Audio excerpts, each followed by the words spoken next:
Ya, halo semua, selamat datang di channel saya Yoga Kurnia. Pada video ini saya akan membahas sebuah motor. Ini adalah New Fiction Lighting tahun 2014 dan saya akan membahas di tahun 2023 ini apakah masih layak beli serta apa saja kelebihan dan kekurangannya. Silahkan simak terus video ini sampai habis dan jangan lupa di subscribe terlebih dahulu ya guys. Lanjut, sekilas tentang New Fiction ini. Jadi Yamaha Fiction ini masuk ke Indonesia itu pada tahun 2007 dan seiring generasi itu sering berganti model, dan ini adalah model 2014 berkode 1PA. Dan juga menurut saya model ini menjadi model Fiction yang menarik untuk saat ini. Dan tahun 2015 kita beralih ke New Fiction Advance. Itu modelnya hanya berganti di headlampnya itu ganti, kemudian blok mesin itu warna gold, dan itu menurut saya juga Fiction dengan desain terbaik saat ini daripada tahun yang terbaru. Langsung aja ya guys, kita bahas di tahun ini 2014 khususnya. Berwarna putih mutiara. Kemudian jika kita memandang pada tahun 2023, kita bandingkan desain-desain motor sekarang, New Fiction ini tidak kalah desain. Mengingat desain dari depan sampai belakang itu sangat timeless. Kemudian dengan posisi headlamp yang kecil dan buntut yang lancip, serta untuk selebornya ini saya potong guys, karena saya tidak suka pada Fiction 2014 itu banyak yang mengeluhkan selebor atau spakbor belakang itu panjang. Kemudian pada tahun 2015 itu dipangkaslah menjadi selebor yang lebih pendek. Jadi ini kodenya itu 1PA. Namun Fiction ini memiliki dimensi atau ukuran ban itu yang seharusnya tidak sebesar ini, karena ban depan dan belakang ini saya lakukan upsize atau saya perbesar menjadi satu tingkat. Ini persis dengan ukuran CB 150R yang tahun 2015an itu, sehingga naikannya itu menjadi lebih empuk dan juga handlingnya itu enak ketika menikung, karena Fiction orinya itu ban belakang itu menurut saya tidak donat ya guys. Jadi tapaknya itu lebar, cuman kurang mendonat, sehingga ketika kita pakai untuk miring-miring itu berpotensi gesrot atau terpleset. Oke, jadi sekarang lanjut untuk motor ini depan dan belakang sudah disc brake, sudah memakai cakram, sehingga menimbulkan suatu pengereman yang sangat pakem dan enak. Kemudian ini Fiction ini tangkinya berkapasitas 11 literan ya guys, 11 atau 12. Jadi ketika kita ngisi itu biasanya 10 liter sudah full, karena sebelumnya di tangkinya itu udah ada sisa. Namun untuk CBR itu tangkinya lebih besar sedikit itu sebenarnya. Cuman kalah di kapasitas saja sih kalau dibandingkan dengan CBR. Cuman ini motor 5 percepatan ya guys. 1 ke bawah, kemudian untuk 2, 3, 4, 5-nya naik ngopernya. Naik. Lanjut untuk sektor mesin ya guys. Ini motor ini tahun 2014, entah kenapa mesinnya 1PA itu ada sebagian yang kasarnya itu di sebelah sini, dan saya itu mengalami gejala tersebut langsung ketika motor itu turun dari dealer. Setelah saya komplainkan ke Yamahanya, dan sebagian motor itu bilang itu kasar karena setelan klepnya, dan saya itu sudah pindah-pindah ke berbagai bengkel sih, kalau nggak salah 3an ya. Itu tidak ada solusi sama sekali, hanya di setel klepnya saja. Namun suara itu masih tetap ada. Solusinya apa? Memakai oli yang lebih kental. Dan ketika kita memakai oli tersebut, nyatanya suara mesin masih kasar dan juga tarikan malah tambah lemot guys. Pas baru-baru itu kurang lebih 4000 kilo langsung pakai oli yang sangat kental.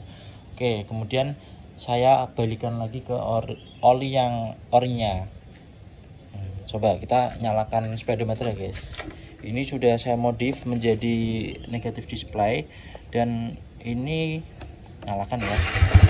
Ini kilometer sudah menyentuh 56.137 ongoing nih, karena ini masih dipakai harian. Dan juga ini saya pasang voltmeter di sini untuk mengetahui kondisi aki. Namun walaupun Fiction ini sudah ahu itu artinya lampu depan tidak bisa dimatikan. Ini kemudian saya rubah sehingga saya pasang saklar lampu depan milik milik Yamaha Friction yang edisi awal, sehingga lampu depan bisa kita nyalakan atau matikan. Namun setelah saya pelihara motor ini dari 2014, hitungannya itu berarti sudah 9 tahun ya. Saya baru ganti aki satu kali di tahun ke-5, 4 menuju ke-5, bukan ke-5 persis itu. Saya ganti aki, waktu itu aki belum tekor, namun aki sudah mulai muncul tanda-tanda lemah.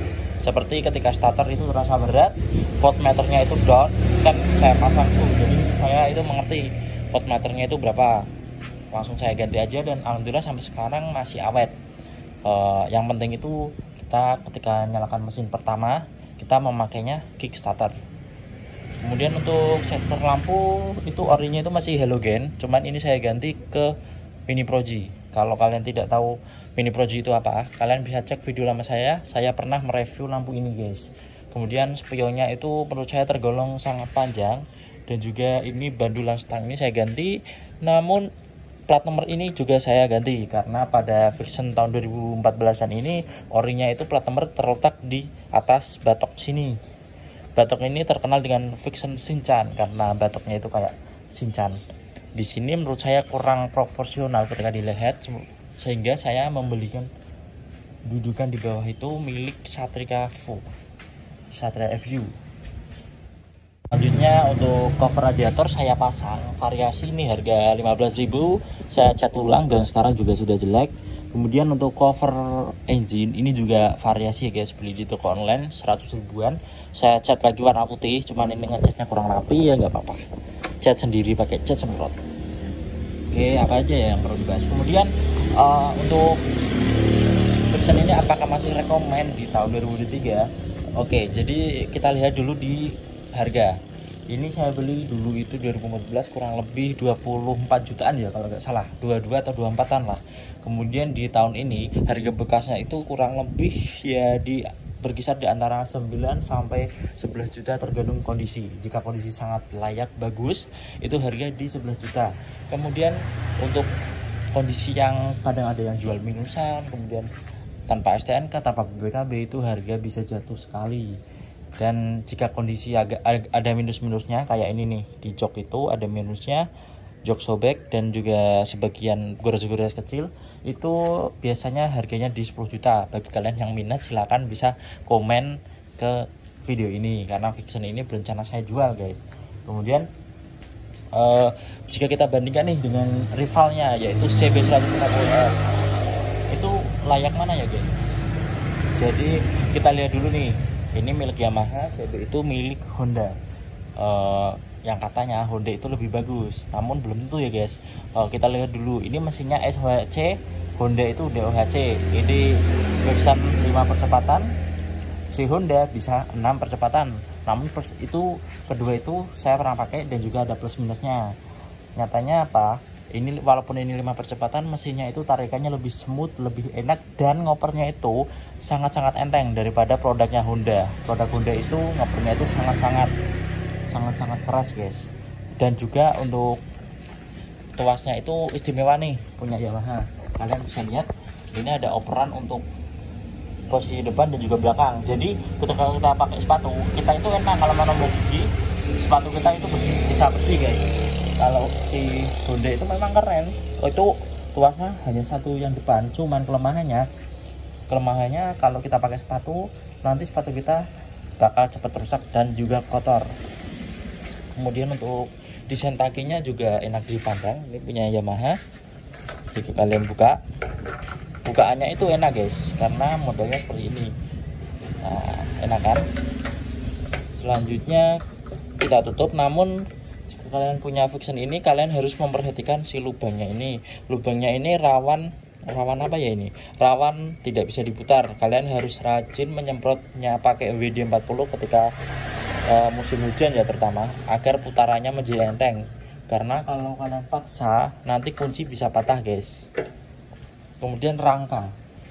Jika kita lihat di sini rangkanya pakai Delta Box yang memiliki rangka yang bagus kayak motor-motor balap, motor-motor gede. Kalau yang rivalnya itu rangkanya masih besi biasa. Saya nggak tahu kalau ketahanannya itu gimana. Cuman jika dari segi estetika, jelas rangka Delta Box ini memiliki desain yang sangat indah. Tapi kenapa kita malah membandingkan dengan CB ya guys? Ya nggak apa-apa, ini videonya kata-katanya mengalir aja guys. Kemudian untuk kelemahannya ya guys, yang berada pada motor ini salah satunya di rangkanya malahan. Jadi ketika kalian sering memakai motor ini di dekat pesisir, sering banjir-banjir, kalian harus rajin membersihkan dan memandikan motor ini, karena di rangka bagian bawah ini rawan keropos guys.